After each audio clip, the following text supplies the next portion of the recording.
ma van buen regalo para fa mau lector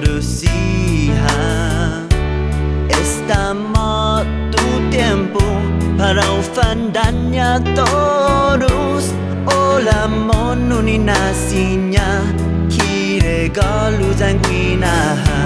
tanah ingui naida ya anin paswa oh mucho más mangai guina malago sienten corazón tan guay ya anin paswa mas God puna in la guaida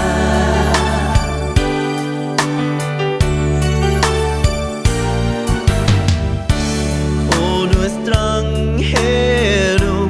man atadi tatoro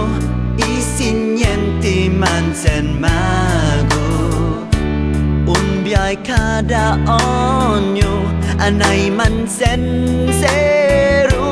pueriti un falingo jasinya mon cinco mentos tanai gui